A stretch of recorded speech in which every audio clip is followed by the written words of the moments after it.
What's up, everybody? This is Russ Dornish. I'm a youth pastor from Montana, and we're coming at you with daily devotions from CrossFire. CrossFire is an online faith-based community of gamers. Today is day 35 of our daily devotionals. These come out of a book, On the Threshold of Transformation by Richard Rohr, and today is called What We Miss.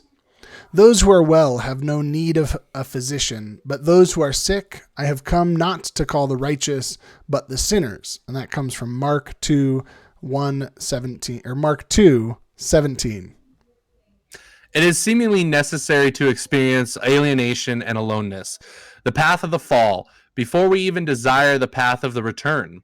Most of us need to feel the separation acutely before we know what we really desire and actually want.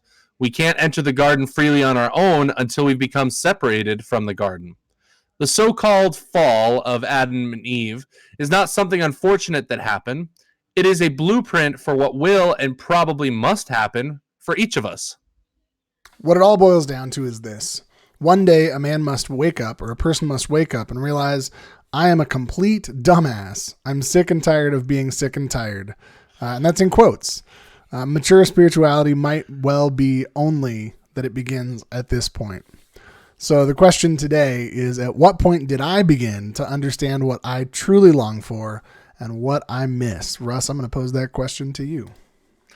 I think a while back, this was definitely something that I went through. I went through a lot of issues in my life, and had a really big relationship issue, and it kind of took me away from God. And when it all ended, it was something that was really rough and difficult to deal with.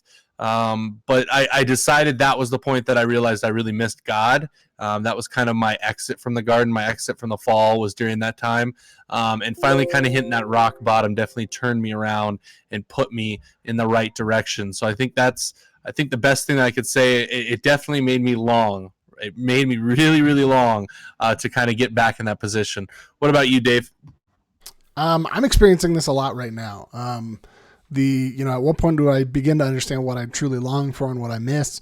For me, it's hard. In some ways, I remember there were points at which in ministry I thought, oh gosh, it's frustrating having to work with people who disagree with you, or it's frustrating having to get together with a group of people and sometimes they're arguing, and yet there's so much about that people part of ministry that I miss right now. Phone calls are just not the same. Video calls are not the same.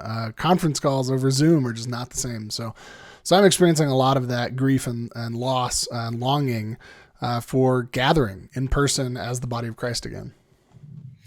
Yeah, I think we're all going to continue to feel that, and probably even people who didn't think they would feel that are going to start feeling that eventually as this continues on. But that's it for day 35. Make sure you guys come back tomorrow for day 36, which is entitled Unknowing. So make sure you subscribe to our YouTube page so you get the notification when the video goes live. And also make sure you continue the conversation over at our Facebook group, Crossfire Faith and Gaming. But until tomorrow for day 36, we'll see you later. All right. God bless you guys.